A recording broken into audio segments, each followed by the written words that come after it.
Yang perlu diingat ini sekali lagi, ini cerita real perjalanan umroh dengan visa pelancong yang memang direstui oleh Kementerian Haji Umrah Saudi Arabia. Tidak ada larangan ya? Tidak ada larangan, Ya. boleh Boleh dengan visa itu melaksanakan. Masya Allah. Dan jangan lagi ada berita-berita mengatakan, itu tidak ada umroh di Saudi Arabia. Ada bagi negara-negara yang seperti itu. Kita berharap Indonesia insya Allah akan segera. Dan umurnya juga sudah boleh dari 12 tahun. Ya, 12 ke atas. boleh. Sampai tak terbatas.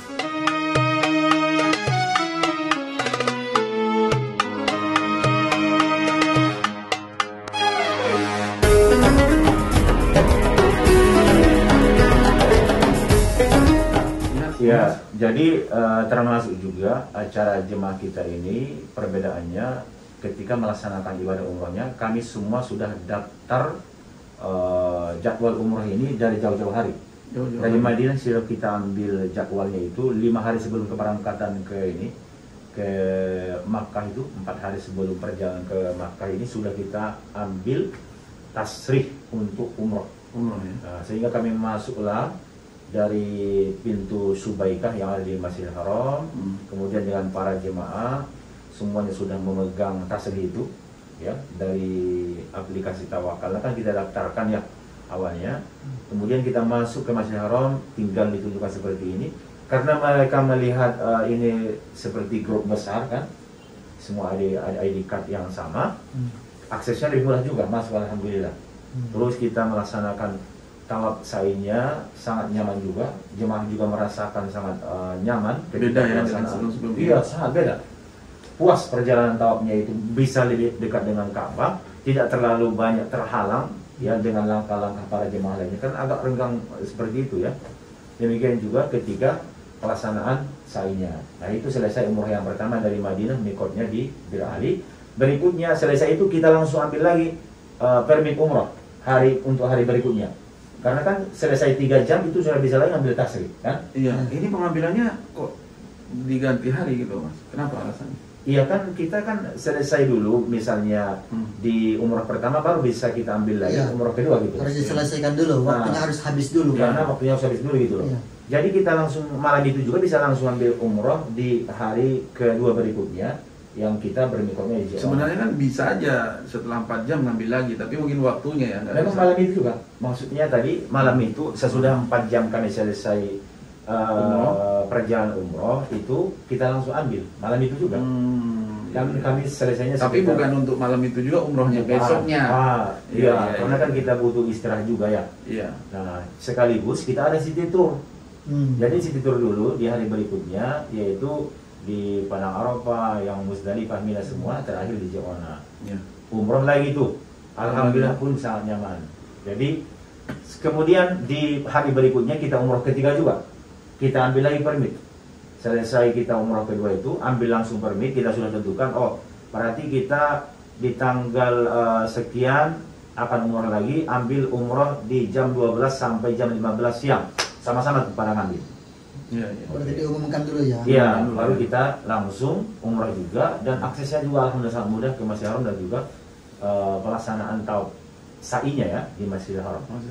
Selesai itu semuanya, alhamdulillah berjalan dengan lancar. Nah, termasuk jemaah ini tentunya di saat akan pulang ke Singapura ada namanya tes PCR.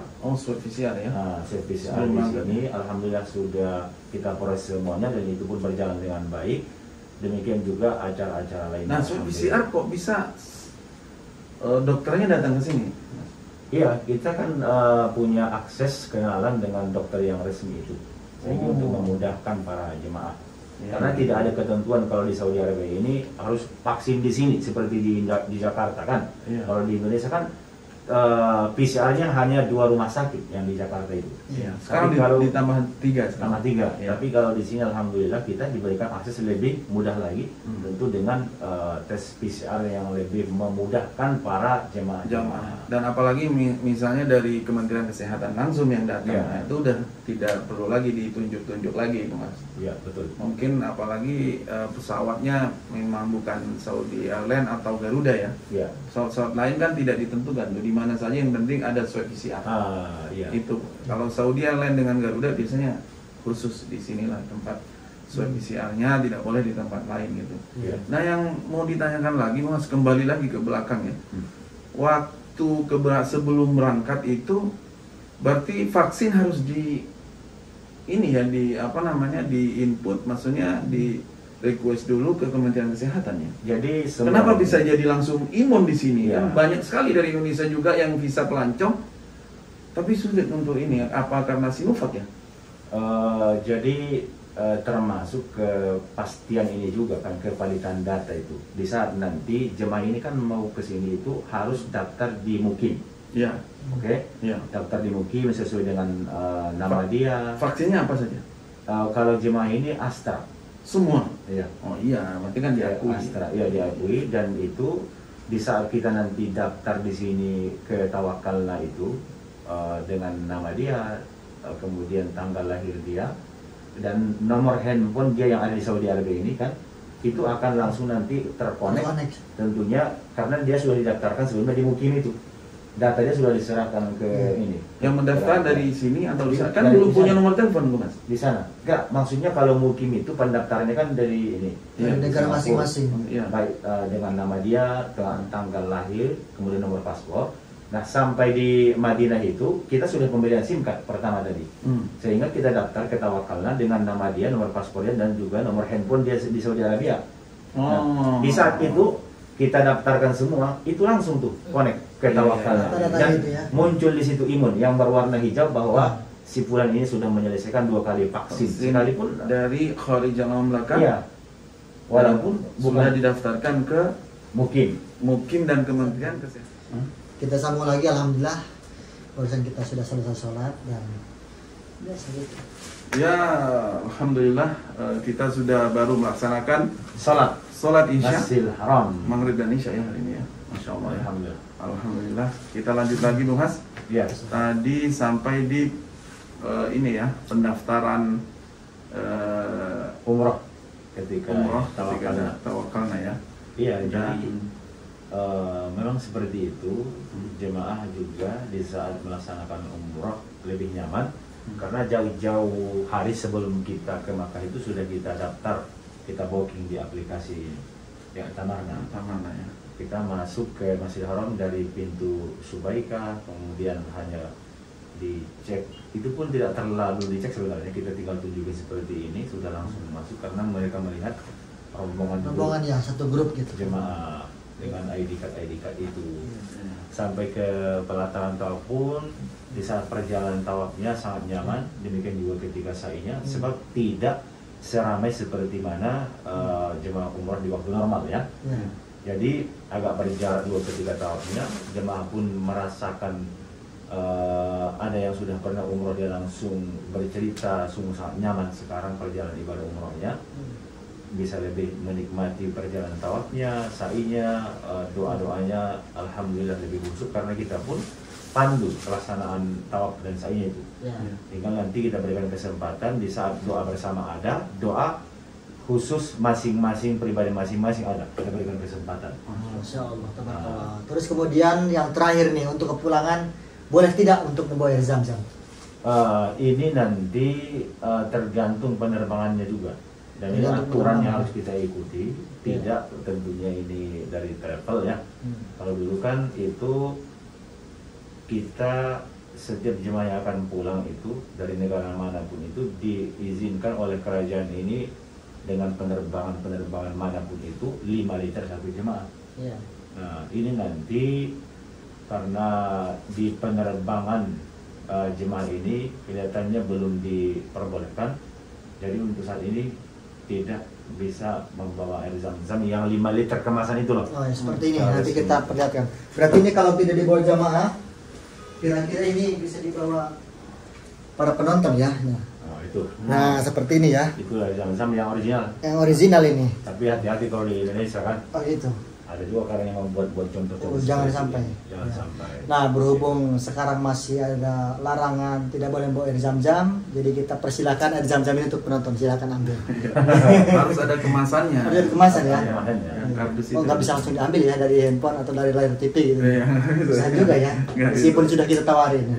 Jadi memang air zam-zam ini susah juga untuk dikirim lewat kargo ya. Ya susah. Susah ini. Susah juga. Banyak yang minta ya. itu. Banyak sekali yang gagal. Jadi seperti itu, semua perjalanan ibadah umrahnya berjalan dengan baik. Bahkan kita juga bisa umroh 3 kali ini dengan jemaah ini, dan termasuk kita bisa berziarah ke Arafah, Muzdalifah, Mina, bisa berziarah ke Hudaybiyah juga, melihat masuk ke museum yang ada di Hudaybiyah, alhamdulillah. Itu masuk museum harus booking atau ada ada ini dari bukan muassasah sih, dari perusahaan bis. Mereka yang ngurusin, kami tinggal masuk saja karena dijadwalkan jam 10 pagi. Jadi kita masuklah di jadwal yang ditentukan itu, alhamdulillah. Berarti bus di belakang hotel ini ya, bukan di depan? Di atas ini, di pintu gerbang utamanya. Yang di sana kan? Yang dari arah Hafaid kan? Ya. Kalau ke bawah tadi kan itu menuju ke Masjidil Haram. Masjidil Haram, betul sekali. Jadi banyak kelebihan perjalanan ibadah umrah ini di masa pandemi. Maka bagi negara-negara yang sudah diizinkan untuk umrah, Anda jangan khawatir, jangan takut untuk datang melaksanakan umrah. Ya, itu intinya. Jangan pernah khawatir, ya. Kita tetap juga ikhtiarnya sebagai manusia tetap melakukan protokol kesehatan di sini. Itu tidak bisa kita pungkiri. Sampai sekarang masih ada. Seiring berjalan waktu, mudah-mudahan nanti kita harapkan insya Allah COVID ini berakhir dari muka bumi. Amin. Amin ya Bagi Rabbal. saudara-saudara yang ingin melaksanakan umrah dari Singapura, penting ini ikut dengan Haniman Travel. Wow. Dari Singapura ini khusus maksudnya. Ya. Kalau dari Indonesia, Trio Dahsyat. Jadi Singapura Haniman Travel. Haniman Travel. Nanti akan berjumpa dengan kita. Trio Dahsyat dan Insya Allah. Jadi kesimpulan dari semua pembahasan manasik atau apa bahasa Singapura? Kursus umroh ini. Jangan khawatir bahwa visa pelancong atau visa kunjungan itu bisa melaksanakan ibadah umroh dan bisa berziarah ke Masjid Nabawi dan 2 tanah suci Haramain, insya Allah semua city tour dengan museum dan sebagainya. Kesimpulannya seperti itu. Jadi semoga video ini bermanfaat bagi seluruh subscriber Trio Dahsyat, Kang Ilan, Bung Hasibuan dan Bahawi Channel. Dan insya Allah sampai jumpa di Haramain Makkah Al-Mukarramah dan Madinah Munawwarah. Yang perlu diingat ini sekali lagi, ini cerita real perjalanan umrah dengan visa pelancong yang memang direstui oleh Kementerian Haji Umrah Saudi Arabia. Tidak ada larangan ya? Tidak ada larangan. Boleh dengan visa itu melaksanakan. Masya Allah. Dan jangan lagi ada berita-berita mengatakan itu tidak ada umroh di Saudi Arabia. Ada bagi negara-negara yang kita berharap Indonesia insya Allah akan segera. Dan umurnya juga sudah boleh dari 12 tahun. Ya, 12 ke atas. boleh. Sampai tak terbatas. Ya. Bahkan nanti dari negara mana saya dengar usia di bawah 12 tahun udah diperbolehkan vaksin. Mana itu? Malaysia atau mana ya? Di Arab Saudi juga. Di Arab Saudi akan starting dari 5 tahun akan divaksin. 5 tahun ya? Iya. Insya Allah semua pertanyaan baik. Oke, demikian dari Trio Dahsyat. Pamit dulu. Pamit, Bung Hasibuan, Bahawi Channel, Kang Ilan. Wassalamualaikum warahmatullahi wabarakatuh. Waktu Al-Quran jangan lupa.